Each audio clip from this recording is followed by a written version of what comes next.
J'ai découvert que mon mari était en train de creuser ma propre tombe au fond de notre jardin, et il faisait cela toutes les nuits pendant des semaines, pendant que je dormais à côté de lui sans me douter de rien. Je m'appelle Marguerite, j'ai 76 ans aujourd'hui, et cette histoire que je vais vous raconter s'est passée il y a 61 ans, quand je n'avais que 35 ans. Je vivais dans une petite ferme dans la campagne de Bourgogne, avec mon mari Henri. Nous n'avions pas d'enfants, nous n'avons jamais pu en avoir, et à l'époque, c'était une source de honte pour moi. Les femmes du voisinage chuchotaient dans mon dos, disant que j'étais stérile, que je ne servais même pas à donner un enfant à mon homme. Mais aujourd'hui, en regardant en arrière, je remercie Dieu tous les jours de n'avoir eu aucun enfant avec cet homme, parce que si j'avais eu des enfants, je ne serais peut-être pas là aujourd'hui pour vous raconter cette histoire. Avant de continuer, je voudrais vous demander quelque chose, à vous qui me regardez maintenant. Si vous aimez cette histoire, laissez un like ici en bas de la vidéo. Cela aide beaucoup la chaîne à grandir et à atteindre plus de personnes. Abonnez-vous aussi pour ne pas manquer les prochaines vidéos, parce que j'ai beaucoup d'histoires de ma vie à raconter. Et dites-moi dans les commentaires d'où vous me regardez, quelle ville, quel pays. J'adore savoir qui est de l'autre côté de l'écran en train d'écouter cette grand-mère. Bon, revenons à mon histoire. C'était en juillet 1962. Je me souviens du mois exact parce que je venais de fêter mon anniversaire. J'avais eu 35 ans le 12 juillet. Et c'est juste après mon anniversaire que tout a commencé. À cette époque, la vie à la campagne était bien différente d'aujourd'hui. Nous n'avions pas la télévision, pas de téléphone, aucune de ces modernités que vous avez maintenant. Nous nous réveillions au lever du soleil et dormions à la tombée de la nuit parce que nous n'avions l'électricité que dans le salon et la chambre. Le reste de la maison était éclairé à la lampe à pétrole. Notre ferme était toute petite, environ 7 hectares seulement. Nous avions un petit potager, quelques arbres fruitiers, des poules fermières que j'élevais, et Henri travaillait à l'épicerie de Monsieur Auguste dans le village, qui était à environ 4 kilomètres de là. Il partait tous les jours tôt le matin à 6 heures et rentrait vers 6 heures du soir. Je restais seule toute la journée, m'occupant de la maison, des poules, du potager, lavant le linge au lavoir, cuisinant sur le fourneau à bois. C'était une vie simple, mais je ne me plaignais pas. Je pensais que c'était ainsi que cela devait être, que c'était le destin d'une femme mariée. Henri n'a jamais été un homme affectueux, vous savez.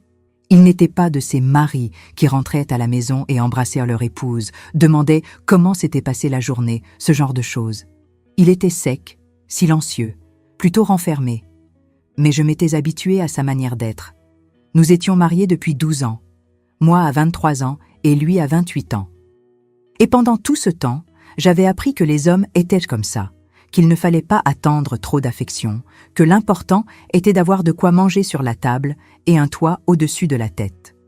Mais en ce juillet 62, quelque chose a changé, et tout a commencé par une chose si petite, si insignifiante, que n'importe qui aurait pensé que j'inventais un problème où il n'y en avait pas. Tout a commencé avec de la terre mouillée. C'était un jeudi matin. Je m'en souviens parce que tous les jeudis, je tuais une poule pour le déjeuner du dimanche. Alors, je me levais toujours plus tôt ce jour-là pour choisir quelle poule allait être sacrifiée. Il devait être environ 5h30 du matin quand je me suis levée du lit. Henri dormait encore, ronflant doucement, comme il le faisait toujours. J'ai enfilé ma robe de chambre par-dessus ma chemise de nuit, mis mes pantoufles et suis allée à la cuisine préparer le café. La cuisine était au fond de la maison. Et pour y arriver, je devais passer par la porte de derrière, cette porte qui donnait sur le jardin, où nous laissions les chaussures de travail, les outils, ces choses-là. Et c'est là, quand je suis passée devant cette porte, que j'ai vu pour la première fois. Les chaussures de travail d'Henri étaient posées dans le coin, comme il les laissait toujours en rentrant du travail. C'étaient de vieilles chaussures, marron foncé, plutôt usées, avec la semelle qui demandait à être changée. Mais ce matin-là, il y avait quelque chose de différent dans ces chaussures. Leurs semelles étaient pleines de la terre fraîche, humide, collée, vraiment de la terre mouillée, vous savez. On pouvait voir les petits morceaux d'argile rouge collés dans les rainures du caoutchouc. Je me suis arrêtée là, regardant ces chaussures, et j'ai trouvé cela très étrange, parce que cela faisait plus de 3 semaines qu'il n'était pas tombé une goutte de pluie dans la région. La terre était sèche comme un os, craquelée, dure. Moi-même, je devais porter des seaux d'eau pour arroser le potager tous les 5 jours, sinon les légumes mouraient tellement la terre était sèche. Et voilà que les chaussures de mon mari étaient sales de terre mouillée, fraîches, comme s'il avait marché dans une flaque d'eau. Mais je n'ai rien dit. Vous savez comment c'est ? Une femme mariée à cette époque ne pouvait pas poser trop de questions à son mari, sinon il pensait qu'on se méfiait de lui, qu'on était chicanière. Alors j'ai simplement nettoyé ses chaussures avec un vieux chiffon, enlevé toute cette terre et suis allée faire le café. Quand Henri s'est réveillé et est venu à la cuisine, je lui ai servi son café au lait, le pain avec du beurre que je faisais moi-même. Et nous avons pris le café en silence, comme toujours. Il n'a jamais été du genre à parler le matin. Il finissait de manger, prenait la gamelle que je préparais pour son déjeuner, enfilait ses chaussures et partait au travail, sans presque rien dire, juste un au revoir sec avant de sortir. Cette journée s'est passée normalement. J'ai fait toutes mes obligations. Je me suis occupée des poules, j'ai arrosé le potager, j'ai lavé le linge au lavoir, l'ai étendu sur la corde à linge, j'ai balayé la maison, j'ai fait le déjeuner. Quand il a été 6 heures du soir, Henri est rentré du travail, comme toujours, fatigué, en sueur, avec ce visage fermé de quelqu'un qui a eu une journée difficile. Il a dîné, s'est lavé et est allé se coucher tôt parce qu'il devait se lever tôt le lendemain. Mais le lendemain matin, quand je me suis réveillée et suis passée devant la porte de derrière, j'ai revu. Ses chaussures étaient sales de terre mouillée. De nouveau, de la terre fraîche, humide, collée à la semelle, comme s'il avait marché sur de la terre molle pendant la nuit. Cette fois, je suis restée plus longtemps là, regardant ses chaussures. Je réfléchissais, essayant de comprendre comment la terre pouvait être mouillée s'il n'avait pas plu. D'où venait cette terre ? Était-il sorti pendant la nuit et je ne m'en étais pas rendu compte ? Mais pourquoi ? Où aurait-il pu aller au milieu de la nuit ? Je me suis baissée et j'ai pris une des chaussures dans ma main. J'ai passé mon doigt sur la semelle. La terre était vraiment fraîche, on pouvait sentir l'humidité. Et ce n'était pas seulement de la terre. Il y avait aussi de petits morceaux de feuilles sèches collés, comme s'il avait marché dans les buissons, dans un endroit avec de la végétation. C'est là que j'ai commencé à remarquer d'autres choses. Ses ongles. Quand il est rentré de l'épicerie cet après-midi-là, ses ongles étaient sales de terre sombre, noire, presque sous les ongles, et ses mains aussi étaient un peu rugueuses, comme s'il avait tenu quelque chose de lourd, du bois ou du fer, peut-être. Cette nuit-là, je n'ai pas pu dormir correctement. Je suis restée allongée là, les yeux fermés, mais la tête en éveil. Et c'est là que je l'ai remarqué. Vers 3 heures du matin, j'ai senti quand Henri s'est levé du lit. Il s'est levé très doucement, avec précaution, comme quelqu'un qui ne veut pas réveiller l'autre personne. Je l'ai entendu s'habiller dans le noir. Je l'ai entendu sortir de la chambre pieds nus en portant ses chaussures à la main. Mon cœur a commencé à battre plus vite. Je suis restée allongée, faisant semblant de dormir, mais prêtant attention à chaque petit bruit. Je l'ai entendu mettre ses chaussures là-bas dans la cuisine. J'ai entendu quand la porte de derrière a grincé doucement, puis le silence. Un silence qui m'a donné froid au ventre. Je suis restée là immobile, comptant les minutes dans ma tête. Combien de temps allait-il rester dehors ? Où était-il allé ? Que faisait-il au milieu de la nuit ? 1 heure est passée, puis encore une demi-heure. J'étais sur le point de me lever du lit pour aller voir ce qui se passait quand j'ai entendu. La porte de derrière grinçant à nouveau, ses pas dans la cuisine, le bruit de lui enlevant ses chaussures. Il est retourné dans la chambre, marchant lentement, toujours avec cette précaution de quelqu'un qui ne veut pas faire de bruit. Il s'est allongé dans le lit tout doucement et est resté silencieux. J'ai senti l'odeur alors. Une odeur de terre humide, de buisson, de sueur et une faible odeur de pétrole. Cette odeur de la lampe à pétrole que nous utilisions pour nous éclairer. Il avait pris la lampe, il était allé quelque part qui avait besoin de lumière. Le lendemain matin, je n'ai rien dit. Je me suis levée, suis allée à la cuisine, et là étaient les chaussures à nouveau, sales de terre mouillée, beaucoup plus sales que les jours précédents. Il y avait de la terre collée partout, pas seulement sur la semelle, mais sur les côtés de la chaussure, sur le dessus, comme s'il avait marché profondément dans de la terre molle, comme s'il avait été dans un endroit avec beaucoup de terre remuée. Et c'est ce jour-là que j'ai remarqué autre chose. La pelle, la pelle que nous utilisions pour planter les légumes dans le potager, cette pelle avec un manche en bois qui était toujours appuyé contre le mur là-bas au fond, avait disparu. Je l'ai cherchée toute la matinée et ne l'ai pas trouvée. Où était cette pelle? Quand Henri est rentré du travail cet après-midi-là, j'ai essayé de demander de manière décontractée sans paraître que je me méfiais de quoi que ce soit. « Henri, avez-vous vu la pelle qui était là au fond? J'en ai besoin pour travailler dans le potager, mais je ne la trouve pas. » Il m'a regardé de ses yeux sombres et j'ai vu quelque chose dans ce regard qui m'a fait trembler de l'intérieur. Ce n'était pas de la colère, ce n'était pas de l'irritation, c'était une froideur que je n'avais jamais vue chez lui auparavant. « Laisse cette pelle tranquille, Marguerite. Je l'utilise pour quelque chose. »« Pourquoi? Puis-je savoir? » ?»« Ce ne sont pas tes affaires.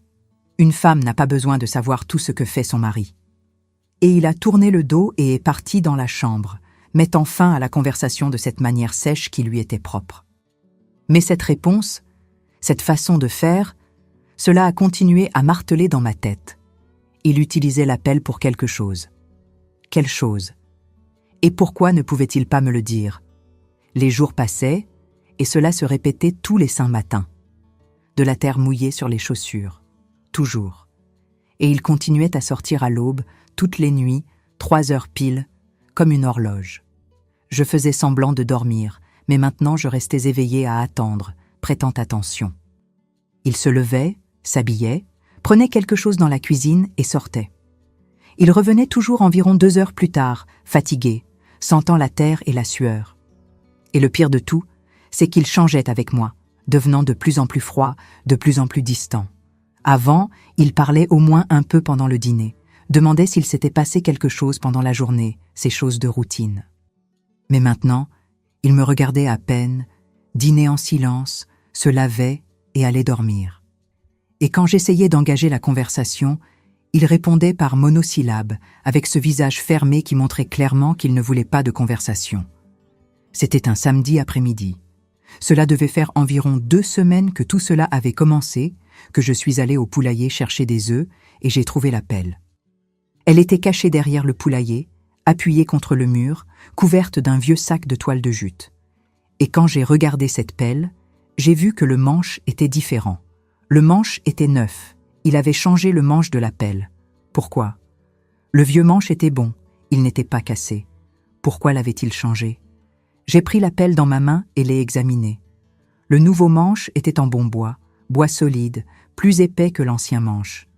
Et la lame de la pelle était propre. Mais je voyais les marques d'utilisation, ces marques de « quand on creuse dans de la terre dure, vous savez ». La pelle était beaucoup utilisée pour creuser quelque chose. J'étais là debout, tenant cette pelle et essayant de comprendre ce qui se passait quand j'ai entendu sa voix derrière moi. « Je ne t'ai pas dit de laisser cette pelle tranquille ?» Je me suis retournée, effrayée. Henri était là dans l'entrée du poulailler, me regardant avec un visage qui m'a fait peur. Une peur que je n'avais jamais ressentie de lui auparavant. Je la cherchais juste pour travailler dans le potager, ai-je bégayé. Tu ne vas rien travailler avec cette pelle. Cette pelle est à moi. Laisse-la où elle est et n'y touche plus. Il a pris la pelle de ma main d'un geste brusque et l'a recouverte du sac de toile de jute. Puis il m'a regardé avec ses yeux froids et a parlé très doucement, très lentement, d'une manière qui m'a donné des frissons partout. Et ne fouine pas dans mes affaires, Marguerite. Une femme qui fouine trop finit par découvrir ce qu'elle ne devrait pas. C'était une menace. J'ai senti que c'était une menace. Et à ce moment-là, à cet instant, debout là dans le poulailler avec mon mari me regardant de cette façon, j'ai eu peur, vraiment peur de lui. Après ce jour au poulailler, j'ai commencé à marcher sur des œufs dans ma propre maison. J'avais peur de faire quoi que ce soit qui énerve Henri. Peur de poser n'importe quelle question. Peur même de le regarder de la mauvaise façon. Et cela me consumait de l'intérieur, parce que je me suis mise à vivre avec un nœud dans la gorge, avec cette mauvaise sensation que quelque chose de très mauvais se passait, mais je ne savais pas quoi. Ces sorties nocturnes continuaient. Toutes les nuits, 3 heures du matin, il se levait et sortait. Et je continuais à faire semblant de dormir, mais en réalité, je restais allongée là, tendue, comptant les minutes jusqu'à son retour. C'était toujours 2 heures, parfois un peu plus, parfois un peu moins, mais en moyenne 2 heures qu'il restait dehors. Et quand il revenait, cette odeur de terre humide, de buissons, de sueur, venait avec lui. J'ai commencé à avoir de l'insomnie. Je passais toute la journée fatiguée, traînante, parce que la nuit, je ne pouvais pas vraiment dormir. Je restais dans cet état d'alerte, attendant qu'il se lève, attendant que la porte grince, attendant qu'il revienne. Et pendant la journée, je le regardais, essayant de comprendre qui était cet homme avec qui j'avais été mariée pendant 12 ans. Est-ce que je le connaissais vraiment? Parce que l'homme qui partageait le lit avec moi maintenant semblait être un étranger. C'était un dimanche après-midi que Jeanne est apparue chez moi. Jeanne était ma voisine et mon amie depuis l'enfance. Nous avions grandi ensemble dans cette région. Elle vivait avec son mari et ses 3 enfants dans une ferme qui était à environ 500 mètres de la nôtre. Nous nous rendions toujours visite, prenions le café chez l'une et chez l'autre, parlions des choses de la vie. Elle était la seule vraie amie que j'avais. Ce dimanche-là, Henri était allé au village jouer au billard au café de Monsieur Jules. Alors j'étais seule à la maison quand Jeanne est arrivée. Elle avait apporté un gâteau au maïs qu'elle avait fait et est venue prendre le café avec moi. Nous nous sommes assises sur la véranda et elle me regardait d'une manière étrange pendant que nous mangions le gâteau. « Marguerite, est-ce que tu vas bien ?» a-t-elle demandé soudain avec sa voix inquiète. « Oui, je vais bien. Pourquoi cette question ?» J'ai essayé de dissimuler, mais ma voix est sortie tremblante. « C'est que tu as une mine terrible, ma fille, des cernes profonds, maigres. On dirait que tu ne dors pas bien. Il se passe quelque chose ?» Je suis restée silencieuse, ne sachant pas quoi dire. J'avais envie de me confier, de tout lui raconter, mais en même temps j'avais peur. Peur de parler et de paraître folle. Peur qu'Henri découvre que je parlais de lui avec la voisine. Peur de tout. Mais Jeanne était maligne. Elle a remarqué mon hésitation et s'est rapprochée de moi, a pris ma main et a parlé doucement. « Marguerite, je dois te raconter quelque chose et tu ne dois pas te fâcher contre moi, d'accord ? Je te raconte cela parce que je me soucie de toi. » Mon cœur s'est emballé. Qu'allait-elle dire ? « Dis-moi, Jeanne. » Elle a respiré profondément avant de continuer. « Je ne dors pas bien la nuit. Tu sais comment c'est ? La ménopause me tourmente. Je me réveille plusieurs fois pendant la nuit avec ces bouffées de chaleur. Et quand je me réveille, je reste à la fenêtre de ma chambre pour prendre l'air frais, regardant dehors, essayant de me rafraîchir, et c'est depuis ma fenêtre que je vois votre jardin. » Elle s'est arrêtée, a regardé autour pour s'assurer que personne n'était à proximité et a continué. « Marguerite, cela fait environ 3 semaines, peut-être un mois, que je vois Henri sortir à l'aube tous les 5 jours. 3 heures du matin, pile. Il sort par la porte de derrière, avec une lampe allumée à la main. Il traverse votre jardin et va vers ce fond là-bas, tu sais ? Cette partie qui a beaucoup de buissons qu'on n'utilise même pas. Il entre dans les buissons et reste là. Environ 2 heures plus tard, il revient.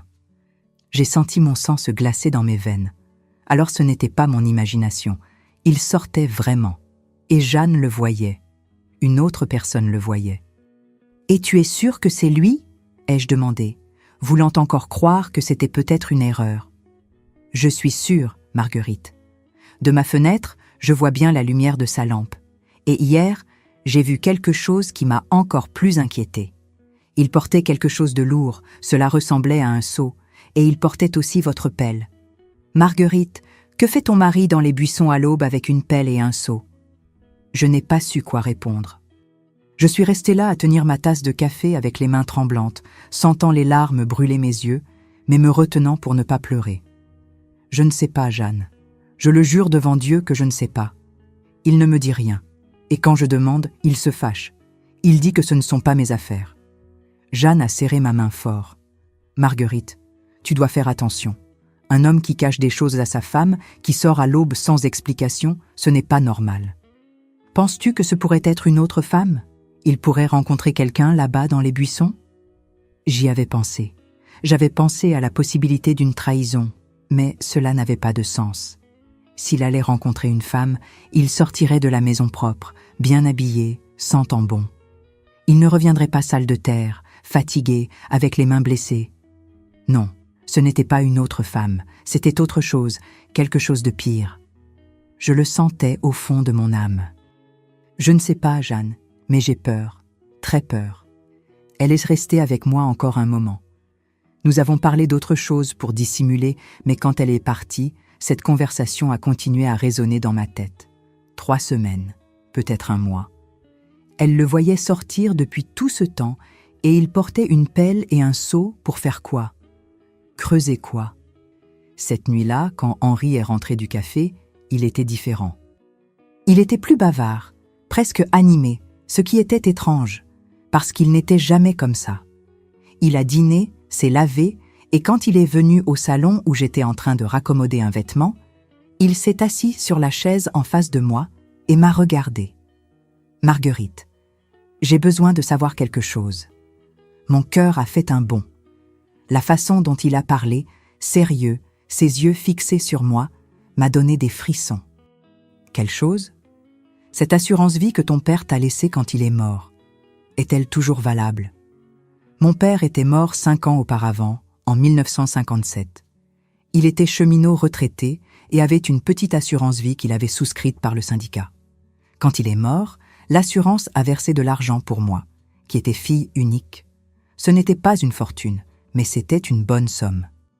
Avec des économies qu'il avait mises de côté, cela suffisait pour acheter une bonne maison en ville, si je voulais. Mais j'avais tout gardé, investi dans un livret d'épargne que mon père avait ouvert pour moi avant de mourir.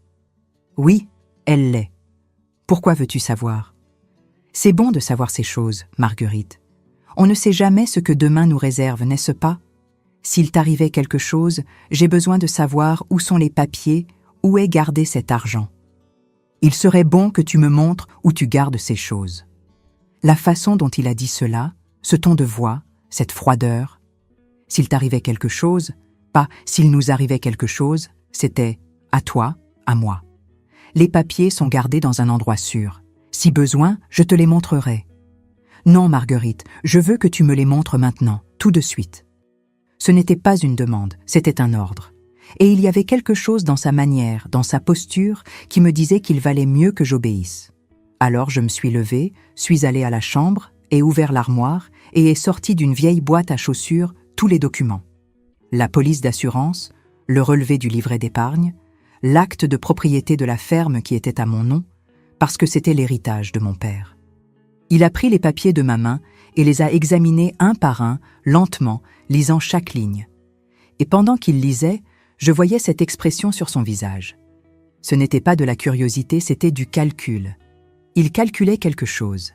« Combien y a-t-il sur le livret d'épargne » a-t-il demandé sans lever les yeux du papier.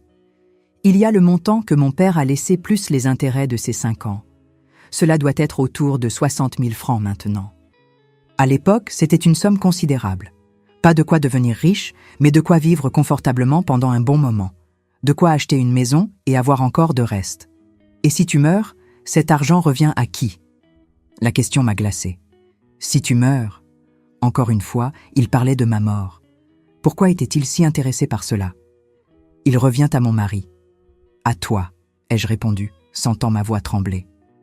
Il a hoché la tête lentement, comme s'il confirmait quelque chose qu'il savait déjà. Puis il a plié les papiers, me les a rendus et a dit « Garde cela bien gardé, c'est important. » Et il est allé dormir. Il est allé dormir comme s'il ne venait pas de poser des questions sur ma mort, sur l'argent qu'il recevrait si je mourais, comme si c'était la chose la plus normale du monde. Je n'ai pas pu dormir cette nuit-là. Je suis restée allongée dans le noir, le cœur battant fort, pensant à cette conversation, pensant à la terre mouillée sur les chaussures, pensant aux sorties nocturnes, pensant à l'appel, pensant à tout. Et les pièces ont commencé à s'emboîter dans ma tête d'une manière qui m'a remplie d'effroi.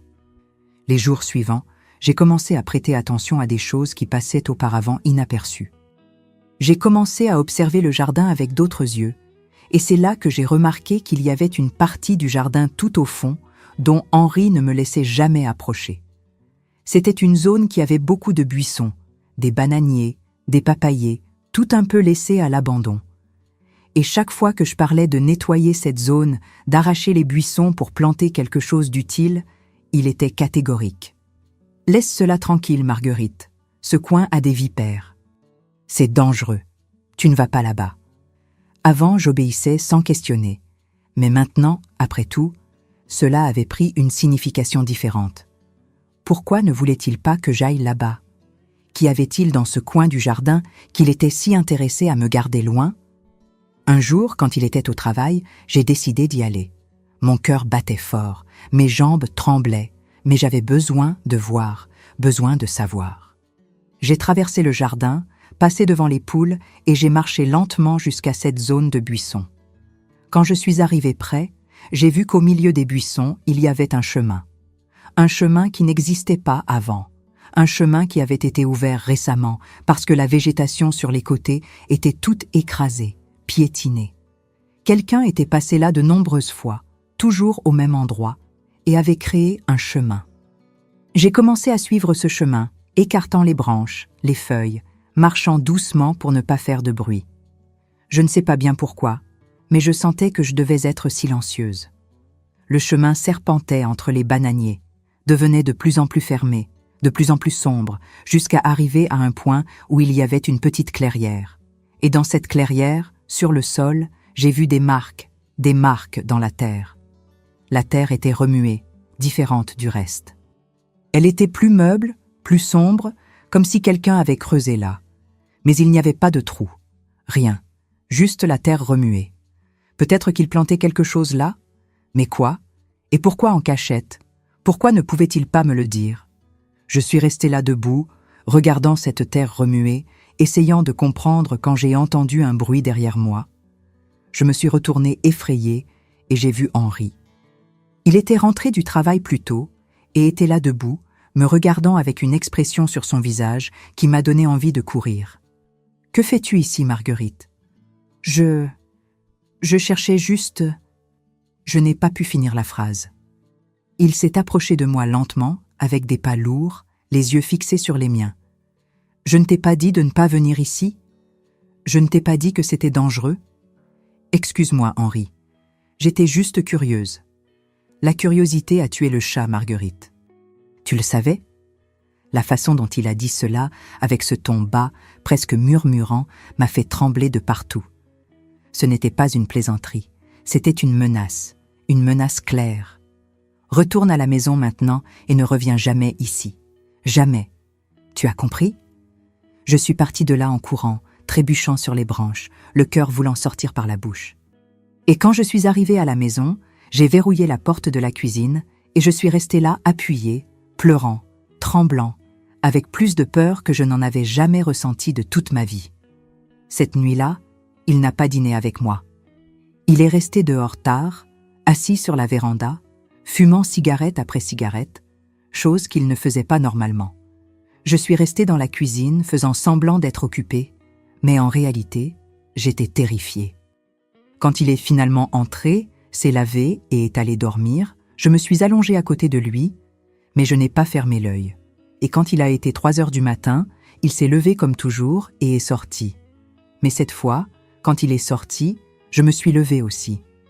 Très prudemment, très lentement, je suis allée à la fenêtre de la chambre qui donnait sur l'arrière et je suis restée à épier. J'ai vu la lumière de sa lampe traverser le jardin. J'ai vu quand il est entré dans ce chemin dans les buissons et j'ai vu quand la lumière s'est arrêtée là-bas dans la clairière. Il est resté là 2 heures à faire quoi? Creuser, enterrer quelque chose? Quoi? Les jours passaient et la situation devenait de plus en plus insupportable. Il me parlait à peine. Quand il rentrait du travail, il dînait en silence, se lavait et allait dormir. Et toutes les nuits, il sortait. Toutes les nuits, comme une horloge. Et je restais là, allongée dans le noir, terrifiée, imaginant le pire. Il y a eu un jour où je lavais le linge au lavoir et j'ai trouvé sa chemise toute sale de terre. Ce n'était pas juste un peu de terre. C'était beaucoup de terre collée sur le tissu, sur les manches, sur la poitrine, comme s'il s'était traîné par terre ou avait creusé avec tellement de force que la terre avait giclé sur lui. Et ses mains se remplissaient de nouveaux cals, d'ampoules qui éclataient et devenaient des plaies. Des mains de quelqu'un qui travaillait dur, qui creusait, qui tenait un manche de pelle, qui faisait un effort. Mais son travail à l'épicerie de Monsieur Auguste n'était pas un travail manuel, c'était un travail de comptoir, de servir les clients, de noter les ventes dans un carnet. D'où venaient ces cals? Une nuit, Environ 10 jours après cette conversation sur l'assurance, il est rentré à la maison avec un visage étrange, un visage que je n'ai pas pu déchiffrer. Ce n'était pas de la colère, ce n'était pas de la tristesse. C'était un mélange de fatigue et de détermination, comme s'il avait pris une décision importante. Il a dîné en silence, comme toujours, mais quand il a fini de manger, au lieu d'aller se laver, il est resté assis là, à table, me regardant, et puis il a parlé. « Marguerite, ta sœur va bien de santé ?» La question m'a prise par surprise. Il ne demandait jamais des nouvelles de ma sœur Thérèse, qui vivait à Tours avec son mari et ses 2 enfants. « Oui, elle va bien. Du moins la dernière fois qu'elle a envoyé une lettre. »« Oh, cela fait longtemps que tu ne lui rends pas visite, n'est-ce pas ? » ?»« Environ 6 mois. »« Ne penses-tu pas que tu devrais y aller passer quelques jours avec elle ? Les sœurs ont besoin de se voir de temps en temps. » C'était si étrange. Il ne s'était jamais soucié de mes visites à Thérèse. En fait, il se plaignait toujours quand je parlais de voyager. Il disait que j'avais des obligations à la maison, que je ne pouvais pas partir. Et maintenant, tout à coup, il suggérait que j'y aille. « Tu veux que j'aille voir Thérèse ? » ?»« Oui, je pense que ce serait bien. Tu es très nerveuse ces derniers temps, très stressée. Quelques jours loin d'ici te feront du bien. » Il y avait quelque chose derrière cela, une raison qu'il ne disait pas. Pourquoi voulait-il que je parte ? Pourquoi voulait-il que je quitte la maison ? Et c'est là que tout s'est éclairé dans ma tête. C'est là que j'ai compris. Il voulait que je parte. Il voulait la maison vide. Il planifiait quelque chose et avait besoin que je ne sois pas là. Et la façon dont il a parlé, la façon dont il m'a regardé, cela m'a rempli d'une terreur que je ne peux pas expliquer. À ce moment-là, à cet instant, j'ai eu la certitude absolue d'une chose. Ma vie était en danger. Je ne savais pas exactement ce qu'Henri planifiait. Je ne comprenais pas encore tous les détails, mais je savais qu'il tramait quelque chose contre moi et que si je quittais cette maison, si j'allais voir ma sœur, comme il le suggérait, quelque chose de terrible allait arriver. C'est là, assise à cette table, avec mon mari me regardant avec ses yeux froids, que j'ai pris la décision la plus importante de ma vie. Je n'allais pas attendre pour découvrir ce qu'il planifiait. J'allais le découvrir avant. J'allais faire semblant de partir, mais j'allais rester à proximité, caché, observant, et j'allais voir de mes propres yeux ce qu'il faisait dans ces buissons toutes les nuits. Parce que si je ne faisais pas cela, si je ne découvrais pas la vérité, j'étais sûre que je ne survivrais pas. Cette nuit-là, je n'ai pas dormi. Je suis restée allongée dans le noir, les yeux ouverts, écoutant la respiration d'Henri à côté de moi et planifiant chaque détail de ce que j'allais faire. Ma tête bouillonnait, mon cœur battait si fort que je pensais qu'il allait l'entendre. Mais je devais garder mon calme, devais bien réfléchir, parce que si je me trompais, s'il découvrait ce que je planifiais, je ne savais pas de quoi il était capable. Quand le jour s'est levé, je me suis levée et j'ai tout fait comme toujours. J'ai préparé le café, je l'ai servi, j'ai agi normalement. Et quand il finissait de manger avant de partir au travail, j'ai parlé avec la voix la plus naturelle que j'ai pu. « Henri, j'ai pensé à ce que tu as dit hier à propos d'aller voir Thérèse. Je pense que tu as raison. Cela fait vraiment longtemps que je n'ai pas vu ma sœur. Je vais lui envoyer une lettre aujourd'hui, lui disant que je viendrai la semaine prochaine. » J'ai vu ses yeux briller. C'était rapide, juste une seconde, mais j'ai vu une satisfaction, un soulagement, comme si c'était exactement ce qu'il voulait entendre. « Je pense que c'est une bonne idée, Marguerite. Cela te fera du bien. Combien de jours comptes-tu rester ? » « Environ 3 jours, peut-être 4, selon si Thérèse a besoin d'aide. »« Pas de problème. Je me débrouillerai ici, seule, ces jours-là. » Et il est parti au travail d'un pas plus léger, presque animé. Cela a confirmé tout ce que je pensais. Il voulait que je parte. Il attendait que je parte. Et cela ne pouvait signifier qu'une chose. Il planifiait de faire quelque chose pendant que je serais partie. Quelque chose qu'il ne pouvait pas faire avec moi à proximité. Dès qu'il est parti, j'ai verrouillé toutes les portes, fermé toutes les fenêtres et j'ai couru chez Jeanne. J'ai frappé à sa porte désespérément et quand elle a ouvert et a vu mon visage, elle n'a même pas eu besoin de poser de questions. Elle m'a tiré à l'intérieur et a fermé la porte. « Qu'est-ce qui s'est passé, Marguerite ? Tu es blanche comme un linge. » Je me suis assise à sa table de cuisine et j'ai tout raconté. J'ai raconté les questions sur l'assurance, sur lui suggérant que je voyage, sur la terre mouillée, sur le chemin dans les buissons, sur tout. Et plus je parlais, plus le visage de Jeanne devenait effrayé. « Mon Dieu du ciel, Marguerite, tu penses qu'il veut… » Elle n'a pas fini la phrase, mais nous savions ce qu'elle pensait. « Je ne sais pas ce qu'il veut, Jeanne, mais je sais que c'est quelque chose de mauvais, très mauvais, et je dois découvrir ce que c'est avant qu'il ne soit trop tard. Et que vas-tu faire ?» J'ai respiré profondément avant de parler. « Je vais faire semblant de voyager. Je vais lui dire que je pars demain matin prendre l'autobus de 5 heures, mais je ne partirai pas. Je vais rester caché ici chez toi si tu me laisses. Et à l'aube, quand il sortira, comme il sort toujours, je vais le suivre. Je vais voir ce qu'il fait là-bas dans les buissons. » Jeanne me regardait effrayée, et j'ai vu quand elle allait dire que c'était dangereux, que c'était de la folie. Mais avant qu'elle ne dise quoi que ce soit, j'ai tenu sa main et j'ai dit « Jeanne, si je ne fais pas cela, si je ne découvre pas ce qu'il trame, j'ai peur de ce qui peut m'arriver. Tu es ma seule amie, mon seul espoir.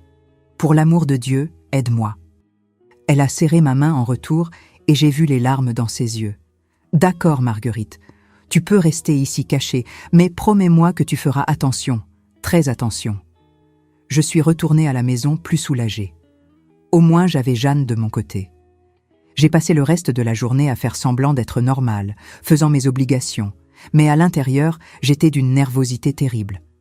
Tout le temps, j'allais à la fenêtre, regardais vers ce fond du jardin où était le chemin. J'essayais de voir quelque chose, mais de jour on ne pouvait rien voir. Tout était très fermé, très caché par les buissons. Quand Henri est rentré du travail cet après-midi-là, j'étais prête. J'avais mentalement répété ce que j'allais dire, comment j'allais agir. Il est entré et avant même qu'il ne demande, j'ai déjà parlé. « Henri, j'ai envoyé un message avec Monsieur Antoine, qui passe par Tours toutes les semaines. J'ai prévenu Thérèse que je viens demain. Je vais prendre l'autobus de 5 heures du matin, alors je vais devoir partir d'ici à 4h30 pour arriver à la gare routière à temps. »« Déjà demain ?» a-t-il demandé, et j'ai revu cette lueur dans ses yeux, cette satisfaction mal dissimulée. « Oui, le plus tôt sera le mieux, n'est-ce pas ? Ainsi je profiterai bien des jours là-bas. »« C'est vrai. Veux-tu que je t'emmène à la gare routière ? » ?»« Non, ce n'est pas nécessaire. Tu dois travailler demain matin. J'irai à pied. Ce n'est pas loin. »« Tu es sûr ? » ?»« Oui, j'en suis sûr. » Il était satisfait de cela. Il a bien dîné cette nuit-là. Il parlait même plus que d'habitude, posant des questions sur Thérèse, sur le voyage. Et je répondais à tout naturellement, faisant semblant d'être excité par le voyage, alors qu'à l'intérieur, mon estomac était retourné de nervosité. Après le dîner, je suis allée dans la chambre et j'ai commencé à préparer une petite valise avec quelques vêtements. J'ai laissé la valise là bien visible, appuyée contre le mur, pour qu'il voie que je me préparais vraiment à voyager. Et quand je me suis couchée cette nuit-là, je me suis forcée à rester tranquille, à respirer lentement, à faire semblant de dormir tranquillement, comme une personne qui allait voyager le lendemain. Mais je n'ai pas dormi. Comment aurais-je pu dormir ? Je suis restée là dans le noir, tendue, attendant. Et quand il a été 3 heures du matin, comme toujours, j'ai senti qu'il se levait, mais cette fois, c'était différent. Il ne s'est pas levé avec cette prudence habituelle. Il s'est levé plus rapidement, plus décidé. Il a allumé la lampe à pétrole dans la chambre même, s'est habillé sans se soucier de faire du silence. Et quand il partait, il s'est arrêté à la porte, m'a regardé, allongé là, et m'a regardé pendant un temps qui m'a semblé une éternité. J'avais les yeux fermés, faisant semblant de dormir, mais je sentais le poids de ce regard sur moi. Et il y a eu un moment où j'ai pensé qu'il avait découvert, qu'il savait que j'étais éveillée, que je faisais semblant. Mais après quelques secondes qui ont semblé des heures, il est sorti. J'ai attendu qu'il sorte de la maison. J'ai attendu quelques minutes de plus pour être sûre qu'il était vraiment parti.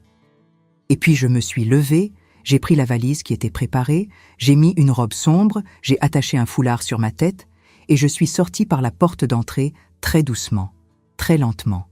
L'aube était sombre, sans lune. Il n'y avait que les étoiles dans le ciel et ce silence lourd qu'il y a à l'aube dans la campagne.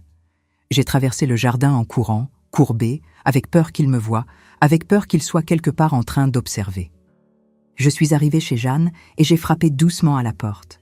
Elle était déjà réveillée à m'attendre et m'a tiré à l'intérieur rapidement. « Il est sorti ?» a-t-elle murmuré. « Oui, il est sorti. Maintenant, nous attendons jusqu'à vers 5 heures du matin, qui est l'heure où je devais prendre l'autobus. Là, je sortirai par l'avant de ta maison avec la valise, marchant en direction du village. Au cas où il regarderait de loin, il verra que je suis vraiment partie. » Nous sommes restés là dans sa cuisine, dans le noir, avec juste une petite bougie allumée, parlant doucement, attendant que le temps passe. Le mari de Jeanne et ses enfants dormaient, alors nous devions rester silencieuses. Et pendant ces 2 heures d'attente, j'ai ressenti une peur que je n'avais jamais ressentie auparavant. Une peur qui me consumait de l'intérieur, qui faisait trembler tout mon corps. « Et s'il te fait quelque chose, quand tu vas le suivre ?» a demandé Jeanne, tenant ma main. « Je ferai attention. Je resterai loin, juste à observer. J'ai juste besoin de voir ce qu'il fait là-bas.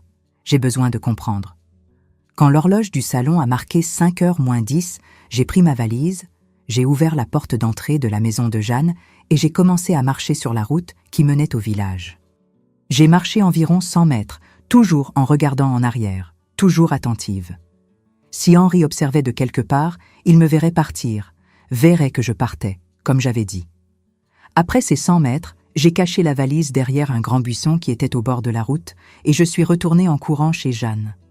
Je suis entrée par la porte de derrière cette fois et je suis restée là cachée dans sa petite chambre, cette petite chambre qui donnait sur la fenêtre qui avait vue sur notre jardin. « Maintenant, nous attendons », ai-je dit à Jeanne. « Il va revenir des buissons dans un moment, va entrer dans la maison et va voir que je ne suis plus là, que je suis déjà partie prendre l'autobus. Et là, il pensera que je suis déjà partie. » Et c'est exactement ce qui s'est passé. Vers 5h30 du matin, j'ai vu la lumière de sa lampe venant du fond du jardin.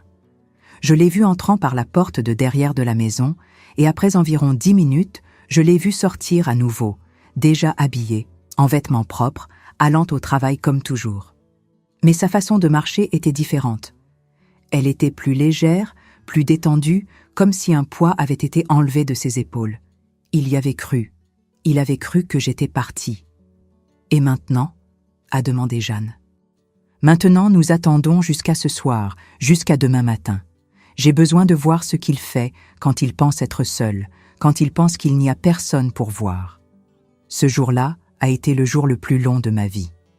Je suis restée cachée dans la petite chambre de Jeanne toute la journée, sans pouvoir sortir, sans pouvoir rien faire.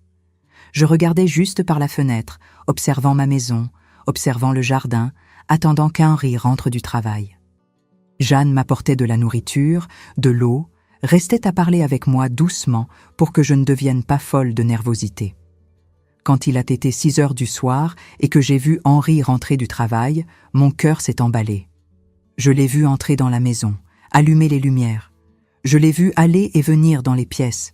Il semblait chercher quelque chose ou vérifier s'il n'y avait vraiment personne là. Après un moment, je l'ai vu sortir par la porte de derrière, et cette fois, il portait des choses avec lui. Il portait la pelle, un grand seau et quelque chose d'autre que je n'ai pas pu identifier de loin. Il est allé directement vers ce chemin dans les buissons et est resté là.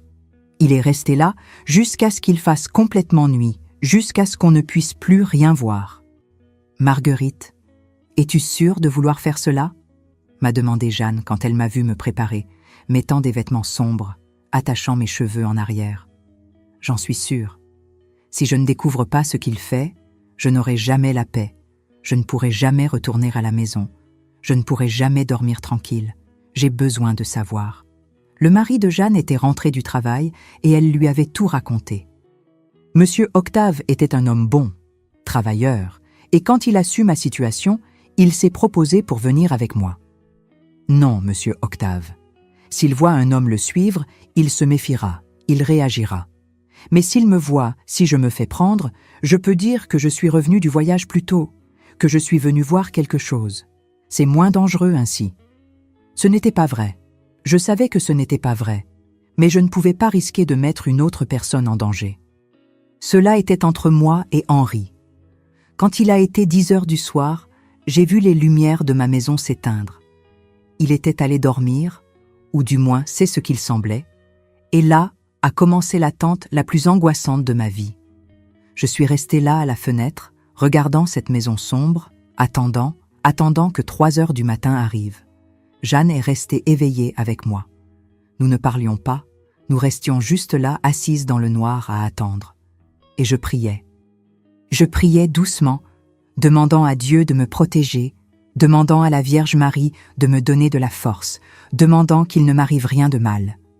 Quand l'horloge a sonné 3 heures, j'ai vu la porte de derrière de ma maison s'ouvrir, la lumière de la lampe apparaître et la silhouette d'Henri sortant avec la pelle à la main et le seau.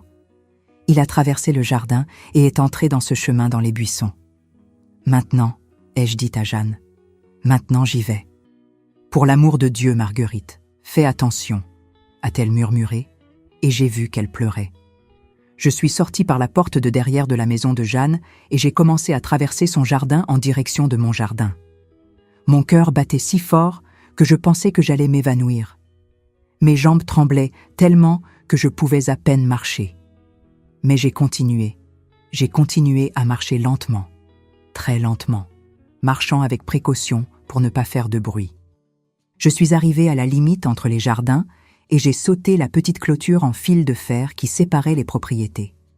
Je suis tombée de l'autre côté et je suis restée accroupie là pendant quelques instants, attendant, écoutant. Rien. Juste le son des grillons, des cigales, du vent dans les feuilles. J'ai commencé à traverser mon propre jardin, me sentant comme une intruse, me sentant comme si j'envahissais un endroit qui n'était pas le mien. Je suis passée devant les poules qui dormaient sur le perchoir, passée devant le potager, passée par la zone que je connaissais jusqu'à arriver à cette partie du fond, cette partie interdite. J'ai vu l'entrée du chemin dans les buissons et j'ai vu là, au fond, une lumière faible, la lumière de sa lampe. Il était là et j'allais découvrir quoi. Je suis entrée dans le chemin en marchant sur la pointe des pieds, retenant ma respiration, avec peur de marcher sur une branche et de faire du bruit. Le chemin était étroit, fermé des deux côtés par la végétation. Il y avait des bananiers, des buissons, des lianes, et plus j'avançais, plus il faisait sombre, parce que les plantes se fermaient au-dessus, créant une sorte de tunnel vert. J'ai marché lentement, très lentement, toujours avec les yeux sur la lumière là devant. La lumière restait immobile à un endroit, il était arrêté, faisant quelque chose. Quoi? Plus je m'approchais, plus je pouvais entendre. Il y avait un bruit rythmé, un bruit de métal frappant la terre. La pelle, il creusait quelque chose. Je suis arrivée assez près pour pouvoir voir à travers les feuilles des bananiers. Je me suis baissée, me suis cachée derrière un grand bananier et j'ai regardé. Et ce que j'ai vu a glacé mon sang dans mes veines. Là, sur le sol de cette petite clairière, il y avait un trou, un grand trou, très grand. Et Henri était dans ce trou. Il était dedans, seule la tête et les épaules dépassant, creusant, jetant de la terre vers le haut avec la pelle. Et le trou était profond, très profond. J'ai mis ma main sur ma bouche pour ne pas crier. Mes jambes ont faibli et j'ai failli tomber là même. Parce que j'ai compris à ce moment-là, à cet instant horrible, j'ai tout compris. Ce trou avait la taille d'une personne, la longueur d'une personne allongée, et la largeur d'une personne, et la profondeur. La profondeur était celle d'une tombe de cimetière. Il creusait une tombe pour m'enterrer. Je suis restée là paralysée, le voyant creuser, le voyant s'arrêter de temps en temps, prendre le seau d'eau et le jeter sur la terre au fond pour l'amollir, pour faciliter le creusement. C'est pour ça que la terre était toujours mouillée sur ses chaussures. C'est pour ça qu'il faisait cela toutes les nuits. Il creusait ma tombe, il préparait l'endroit où il allait m'enterrer. Il m'avait envoyé voyager parce qu'il pensait que quand je reviendrais, il aurait déjà tout prêt. Il pourrait déjà exécuter son plan, me tuer, m'enterrer là. Et personne ne saurait jamais où j'étais. Je disparaîtrais simplement et il resterait avec mon argent, avec mon assurance, avec tout. Et c'est à ce moment-là, le voyant là dans ce trou, que j'ai entendu. Je l'ai entendu parler tout seul, parler doucement, mais je pouvais entendre parce que le silence de l'aube laissait les sons voyager. Encore un jour, juste encore un jour, et c'est prêt. Quand elle reviendra, je règle ça une fois pour toutes. Marguerite disparaît, personne ne trouve jamais et je garde tout. J'irai dans une autre ville, je recommencerai ma vie. Personne ne se doutera de rien. Les larmes ont coulé brûlantes sur mon visage. J'étais mariée depuis 12 ans avec cet homme. 12 ans. Je m'étais occupée de lui, j'avais lavé ses vêtements, j'avais fait à manger pour lui, j'avais partagé le lit avec lui, et là, il était en train de creuser ma tombe, planifiant mon assassinat, parlant de me faire disparaître, comme si j'étais moins que rien. Je ne sais pas comment j'ai réussi à revenir. Je ne sais pas comment mes jambes m'ont porté en arrière par le chemin, par le jardin, jusqu'à la maison de Jeanne. Quand je suis entrée par la porte de derrière, Jeanne m'a vue et a crié doucement, parce que je devais avoir un visage horrible. « Mon Dieu, Marguerite, qu'est-ce qui s'est passé? Qu'as-tu vu ?» Je suis tombée par terre là même, sanglotant, tremblant de partout. Et quand j'ai pu parler, quand j'ai pu raconter ce que j'avais vu, Jeanne est devenue blanche, blanche comme un linge. « Nous devons faire quelque chose maintenant. Nous devons appeler quelqu'un. Nous devons... » « Le père Édouard, ai-je dit entre les sanglots. Nous devons aller voir le père Édouard. Il est la seule personne que les gens respectent, qui les croira. Nous devons y aller maintenant, Jeanne, avant que le jour se lève, avant qu'il ne soit trop tard. » Et c'est ce que nous avons fait. Au milieu de cette aube, Jeanne et moi sommes sortis par la route sombre, courant, trébuchant, désespérés jusqu'à la maison du père Édouard, qui était à côté de l'église dans le village. Et quand nous avons frappé à sa porte, quand il a ouvert et a vu 2 femmes désespérées à sa porte à l'aube, il a su que c'était grave, très grave.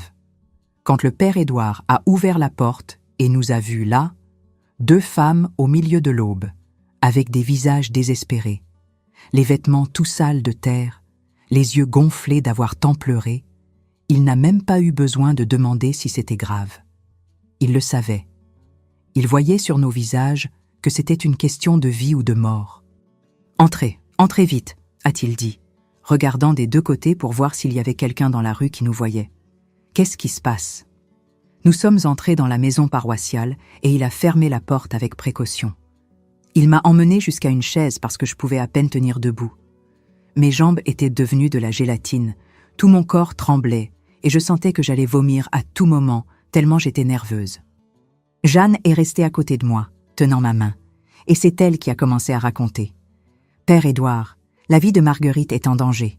Son mari planifie de la tuer. » J'ai vu le visage du prêtre devenir sérieux, ce sérieux de quelqu'un qui sait que ce n'est pas une exagération, que ce n'est pas une dispute de couple ordinaire. « Comment ça, ma fille? Raconte-moi bien. » Depuis le début. Et j'ai raconté. J'ai tout raconté. Sur la terre mouillée sur les chaussures, sur les sorties nocturnes, sur la pelle cachée, sur les questions sur l'assurance vie, sur lui voulant que je voyage, sur le chemin dans les buissons, sur la zone interdite, et j'ai raconté ce que j'avais vu cette nuit, sur la tombe, sur lui creusant, parlant tout seul de me faire disparaître. Plus je parlais, plus le prêtre devenait pâle. C'était un homme déjà âgé, il devait avoir environ 60 ans à l'époque, et il avait vu beaucoup de choses mauvaises dans sa vie, beaucoup de misère humaine. Mais je voyais sur son visage que cela l'avait choqué même lui. « Mon Dieu du ciel !» a-t-il murmuré quand j'ai fini de raconter. « Mon Dieu du ciel, quelle méchanceté dans une maison, dans un mariage. Père, vous devez m'aider, ai-je supplié tenant sa main. Je n'ai nulle part où aller, je n'ai personne. Si je retourne dans cette maison, il va me tuer. Je sais qu'il va le faire. Il attend que je revienne du voyage pour faire ça. Vous devez faire quelque chose, pour l'amour de Dieu. » Le prêtre est resté silencieux pendant quelques instants, réfléchissant. J'ai vu quand il a pris la décision. « Vous allez rester ici, ne sortez d'ici pour rien. Je vais aller à la gendarmerie maintenant. Je vais appeler le commissaire.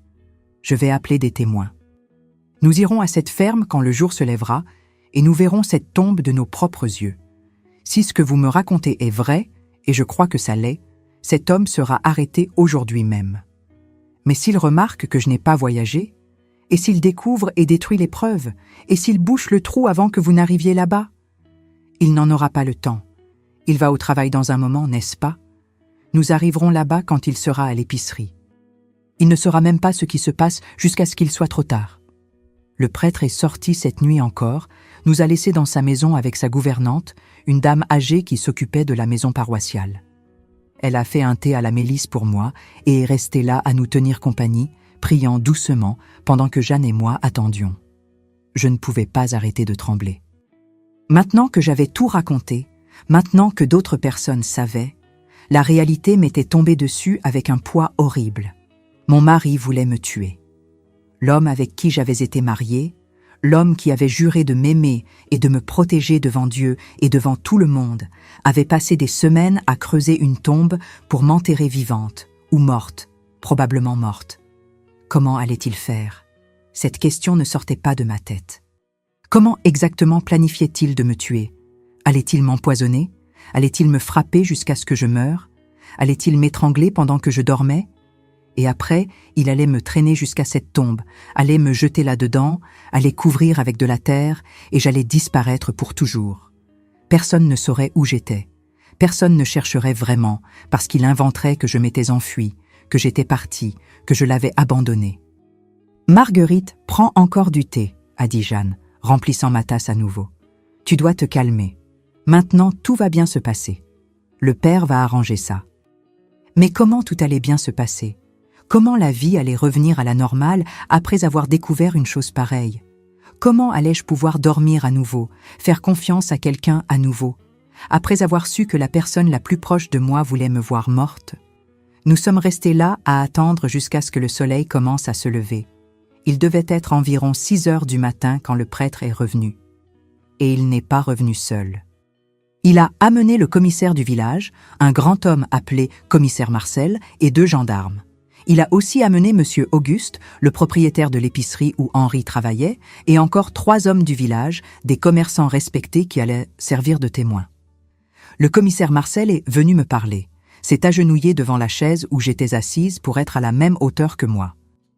« Madame Marguerite, le père m'a tout raconté, et vous allez devoir répéter l'histoire pour moi avec tous les détails, parce que si ce que vous dites est vrai, nous parlons de tentative d'homicide prémédité. C'est très sérieux. » Et j'ai raconté à nouveau chaque détail. Et il posait des questions, notant tout dans un carnet. Depuis combien de temps cela se passait-il? À quelle heure exactement sortait-il? Que portait-il? Qu'est-ce que je l'avais entendu dire? Tout. Et vous avez vu cette tombe de vos propres yeux? Oui, monsieur. Je l'ai vue dans le trou en train de creuser. J'ai vu la taille. C'est de la taille d'une personne allongée. Il n'y a pas d'autre explication. D'accord. Nous allons y aller maintenant. Monsieur Auguste est déjà allé à l'épicerie et a envoyé Henri faire un travail dans une autre ville. Cela va prendre toute la journée pour qu'il revienne. Donc, nous avons le temps d'arriver là-bas, de tout voir et d'être en train de l'attendre quand il reviendra. Nous sommes tous sortis ensemble. Moi, Jeanne, le prêtre, le commissaire, les 2 gendarmes et les hommes qui allaient au servir de témoins. Toute une délégation marchant sur le chemin de terre au milieu de la matinée. Les gens qui passaient regardaient curieux, mais personne ne demandait rien. À la campagne, tout le monde sait quand quelque chose de grave se passe. Quand nous sommes arrivés à la ferme, mon cœur battait à nouveau la chamade. Voir cette maison, ce jardin, tout ce qui avait été mon foyer pendant 12 ans, maintenant semblait un décor de cauchemar. Le commissaire a demandé à Jeanne et à moi de montrer où était le chemin. « C'est là au fond, commissaire », a pointé Jeanne. Dans cette partie pleine de buissons, il y a un chemin qu'il a ouvert au milieu des bananiers. Et nous y sommes allés tous ensemble. J'allais devant avec Jeanne, et derrière vinrent les hommes. Quand nous sommes arrivés à l'entrée de ce chemin, j'ai senti une oppression dans la poitrine. Je ne voulais pas entrer là à nouveau, ne voulais pas voir cela à nouveau, mais il le fallait. Il fallait qu'il voie. Il fallait des preuves. Nous sommes entrés par le chemin, l'un derrière l'autre. Le commissaire commentait, observant tout. « Il y a vraiment un chemin ici. Quelqu'un est passé par là de nombreuses fois. Regardez, les plantes sont toutes écrasées, piétinées.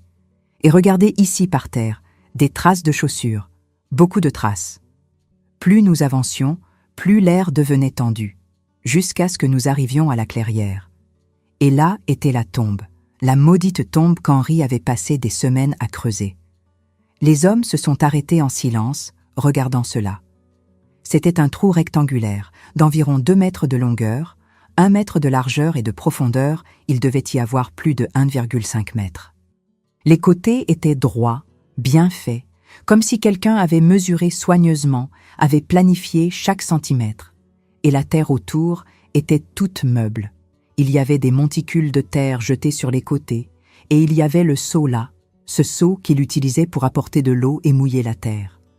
Le commissaire est allé jusqu'au bord de la tombe et a regardé à l'intérieur. Puis il m'a regardé. « Madame Marguerite, vous avez raison. Ceci est une tombe et elle a été creusée récemment. La terre est encore fraîche à certains endroits. Quelqu'un a passé beaucoup de temps à travailler là-dessus. Un des hommes qui était venu comme témoin, Monsieur Dominique, qui avait un magasin au village, était blanc comme un linge. Mon Dieu du ciel, ceci a été fait pour enterrer une personne. Il n'y a pas d'autre explication. Regardez la taille, regardez la profondeur. Ceci est une tombe de cimetière. Le père Édouard s'est signé et a commencé à prier doucement. Et moi, voyant tout cela à nouveau, maintenant à la lumière du jour, avec des témoins, avec la réalité frappant de plein fouet, je me suis effondré. Je suis tombé à genoux là même et j'ai commencé à pleurer. Pleurer d'une manière que je n'avais jamais pleuré de ma vie. Parce que là était la preuve physique, concrète, que mon mari voulait me tuer.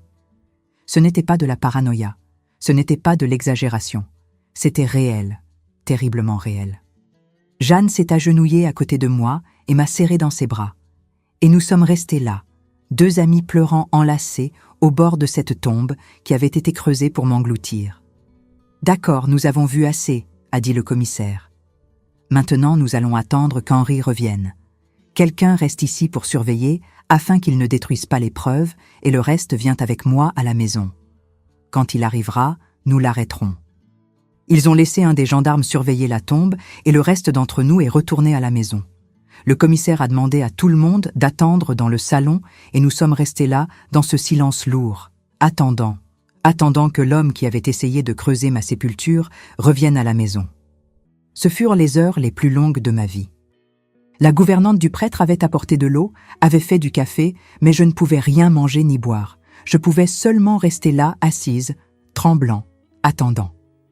Il était presque 6 heures du soir quand nous avons entendu le bruit de quelqu'un arrivant, des pas dans le jardin, la porte de derrière s'ouvrant et sa voix.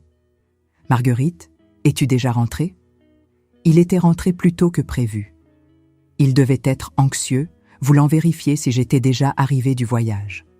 Le commissaire a fait signe à tout le monde de rester silencieux et est allé à la cuisine. J'ai entendu quand il a parlé. « Bonsoir Henri, vous vous souvenez de moi ? Je suis le commissaire Marcel. » Silence. Et puis la voix d'Henri, hésitante, confuse. « Commissaire, que faites-vous dans ma maison ? J'ai besoin que vous veniez avec moi au salon. Il y a quelques personnes ici qui veulent parler avec vous. » J'ai entendu leurs pas venant par le couloir, et quand Henri est entré dans le salon et m'a vue là assise, vivante, son visage a changé. Il est devenu blanc, ses yeux se sont écarquillés, et j'ai vu à ce moment exact quand il a compris, quand il a réalisé que je n'avais pas voyagé, que j'avais tout découvert, que tout était perdu pour lui. « Marguerite, tu n'as pas voyagé ?» Je n'ai pas pu répondre. Je pouvais seulement le regarder cet homme que je pensais connaître et ne reconnaître rien. Rien de ce visage ne m'était vraiment familier. Le commissaire s'est positionné entre moi et lui. « Henri, nous avons trouvé quelque chose d'intéressant au fond de votre jardin. Voulez-vous m'expliquer ce que c'est ?» J'ai vu la couleur disparaître complètement de son visage. J'ai vu quand il a essayé de penser à une excuse, un mensonge. Je ne sais pas de quoi vous parlez. » Vous ne savez pas ? Alors venez avec moi, allons là-bas, et vous m'expliquerez ce grand trou qui est creusé au milieu des buissons, ce trou de la taille d'une personne. Henri a commencé à transpirer. Des gouttes de sueur descendant sur son front, sur ses tempes, ses mains tremblant. Je peux expliquer. C'était pour... Pourquoi, Henri ? Pour enterrer votre femme. Et à ce moment-là, à cet instant, quelque chose s'est brisé en lui. Peut-être était-ce de voir qu'il y avait trop de témoins, qu'il y avait le commissaire, le prêtre, les hommes respectés du village, tous là à le regarder avec dégoût. Ou peut-être était-ce de voir qu'il n'y avait pas moyen de mentir, d'inventer une excuse pour cela. Il n'y avait pas d'explication innocente pour une telle tombe. Il s'est effondré, littéralement effondré, tombant à genoux sur le sol là dans le salon, et a commencé à pleurer. Et quand il a commencé à parler, quand il a commencé à avouer, c'était pire que ce que j'avais imaginé. Bien pire. « J'avais besoin de l'argent », a-t-il dit entre les sanglots. J'en avais vraiment besoin. J'ai une autre famille. J'ai une autre femme et 3 enfants à Orléans. Elle ne sait rien de vous. Vous ne savez rien d'elle. J'entretiens 2 maisons, 2 vies, et ça ne marche plus. Je n'ai pas l'argent pour tout soutenir. Et quand j'ai su que Marguerite avait cet héritage, cette assurance, cet argent mis de côté, j'ai pensé que c'était la solution. Si elle disparaissait, si elle mourait et que personne ne trouvait le corps, après un certain temps, je pourrais la déclarer disparue, garder l'argent, vendre la ferme et recommencer ailleurs, avec l'autre famille, la famille que je veux vraiment. Entendre cela a été comme recevoir un coup de couteau dans la poitrine. Il avait une autre famille, 3 enfants, une autre femme. Tout ce que je n'avais pas pu lui donner, cette autre femme l'avait donné. Et pour cela, je devais mourir. Je devais disparaître pour qu'il puisse vivre la vie qu'il voulait vraiment.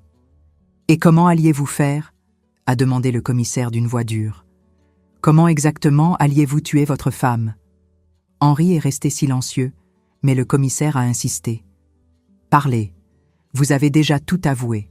Maintenant, dites le reste. » J'allais mettre du poison dans sa nourriture. Du poison à rat. Quand elle reviendrait du voyage, j'allais faire un dîner spécial. J'allais dire que je m'étais ennuyé d'elle. J'allais mettre le poison dans la nourriture. Elle allait manger, allait se sentir mal pendant la nuit et allait mourir. Là, j'allais attendre l'aube. J'allais porter le corps jusqu'à la tombe. J'allais enterrer, j'allais bien couvrir avec de la terre et j'allais planter des choses par-dessus pour dissimuler. Le matin, j'allais me réveiller, faisant semblant qu'elle avait disparu, j'allais la chercher et avertir qu'elle avait disparu.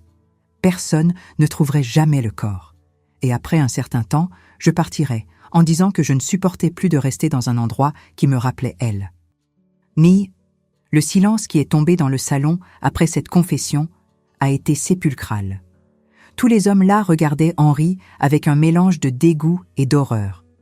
Et j'étais assise là, écoutant l'homme qui avait partagé mon lit pendant 12 ans, décrivant en détail comment il allait m'assassiner et m'enterrer comme un chien mort au fond du jardin. « Et le poison ? Vous avez déjà acheté le poison ?»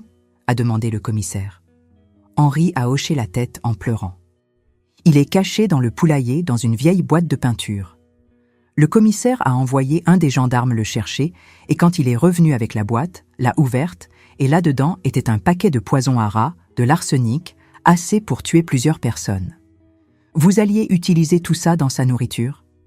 Oui, je voulais être sûr que ça marcherait, que ce serait rapide. Rapide. Il voulait que ma mort soit rapide. Quelle bonté de sa part, n'est-ce pas ? Quelle considération. Le commissaire Marcel s'est tourné vers les gendarmes. Arrêtez cet homme. Tentative d'homicide prémédité. Et quand nous enquêterons correctement, je parie que nous trouverons plus de choses. Bigamie, faux témoignage, Dieu sait quoi d'autre. Les gendarmes ont mis des menottes à Henri et il n'a même pas résisté. Il a juste continué à pleurer, la tête basse, vaincu. Et quand il l'emmenait dehors, il s'est arrêté devant moi. « Marguerite, pardonne-moi. S'il te plaît, pardonne-moi. » Je l'ai regardé. J'ai regardé cet homme que j'avais aimé ou pensé aimer. Cet homme que j'avais servi, soigné, respecté. Et je n'ai rien ressenti, ni colère, ni haine, ni tristesse. Je n'ai rien ressenti, juste un vide énorme. Je n'ai rien à te pardonner, Henri, parce que tu es déjà mort pour moi. Tu es mort le jour où tu as pris cette pelle et as commencé à creuser ma tombe. Et ils l'ont emmené. Ils l'ont emmené arrêté, menotté, détruit. Et je suis restée là dans cette maison qui avait été ma prison, vivante, mais complètement brisée à l'intérieur. Le père Édouard est venu vers moi et a mis sa main sur mon épaule. « Tu as été très courageuse, ma fille, très courageuse. Tu as sauvé ta propre vie. » Mais je ne me sentais pas courageuse, je me sentais vide, perdue, parce que même en ayant survécu, même en ayant découvert à temps, une partie de moi était morte ce jour-là. la partie qui croyait encore en l'amour, la partie qui faisait encore confiance aux gens, la partie qui pensait encore que le monde était un endroit sûr. Cette partie de moi avait été enterrée dans cette tombe, avec les 12 ans de mariage que je pensais avoir signifié quelque chose. Après qu'ils ont emmené Henri en prison, je suis restée dans cette maison encore quelques jours. Pas parce que je le voulais, mais parce que je n'avais nulle part où aller à ce moment-là. Jeanne a proposé sa maison. Le prêtre a proposé que je reste à la maison paroissiale. Mais j'ai refusé. J'avais besoin de rester là, dans cette maison, et d'affronter chaque pièce, chaque souvenir, chaque morceau de cet endroit qui avait été le théâtre de ma presque mort. Les premières nuits, je n'ai pas pu dormir dans ce lit. Je ne pouvais pas m'allonger à l'endroit où j'avais partagé le matelas avec un homme qui planifiait de me tuer. Alors j'ai dormi dans le salon, sur un vieux matelas que j'ai mis par terre, avec toutes les portes verrouillées, avec un couteau de cuisine sous l'oreiller. Même en sachant qu'il était en prison, même en sachant qu'il ne pouvait pas me faire de mal, mon corps ne le comprenait pas. Mon corps était encore en état d'alerte, attendant le danger. La nouvelle de ce qui s'était passé s'est répandue dans tout le village en quelques jours. À la campagne, les nouvelles volent. Et une nouvelle, comme celle-là, alors, n'en parlons pas. Tout le monde commentait. À l'épicerie, à l'église, sur la place, partout, les gens parlaient d'Henri, qui avait creusé une tombe pour tuer sa propre femme. Certaines personnes venaient même à la ferme, curieuses, voulant voir la tombe de leurs propres yeux. J'ai dû demander au commissaire d'envoyer quelqu'un fermer cette zone parce que c'était devenu une sorte d'attraction morbide. Le procès criminel a commencé rapidement. Le commissaire Marcel a été très efficace, a rassemblé toutes les preuves, tous les témoignages. Il y avait la tombe, il y avait le poison, il y avait sa confession, il y avait les témoins qui avaient tout vu. Et quand ils ont enquêté correctement sur sa vie, ils ont découvert des choses que je ne savais même pas. L'autre famille à Orléans était réelle. Il s'était marié avec cette femme il y a 8 ans civilement, en utilisant de faux documents. Il avait 3 enfants avec elle, le plus vieux ayant 7 ans. C'est-à-dire qu'il avait commencé cette seconde vie alors qu'il n'était marié avec moi que depuis 4 ans. La femme de là-bas, quand elle a découvert qu'il avait une autre épouse, qu'il avait menti sur tout, a été dévastée.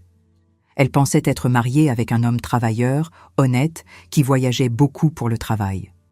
Elle ne savait pas qu'il avait toute une autre vie ici, qu'il passait la moitié de la semaine avec moi et l'autre moitié avec elle, que nous étions 2 femmes trompées par le même homme. Le jugement a eu lieu 4 mois après son arrestation. C'était en décembre 1962. J'ai dû aller au tribunal, j'ai dû m'asseoir sur cette chaise et raconter tout à nouveau devant tout le monde, devant lui. Et quand je l'ai regardé là, assis au banc des accusés, menotté, avec ses vêtements de prisonnier, il paraissait plus petit. Il ressemblait à un homme brisé, détruit. Et même après tout ce qu'il avait fait, même après avoir planifié mon assassinat, je n'ai pas ressenti de satisfaction de le voir ainsi. J'ai seulement ressenti une tristesse profonde, une tristesse pour tout ce qui aurait pu être et n'a pas été. Le juge l'a condamné à 20 ans de prison. 20 ans pour tentative d'homicide qualifié, pour bigamie, pour fraude. Quand la sentence a été lue, il n'a pas réagi, il a juste baissé la tête et a accepté.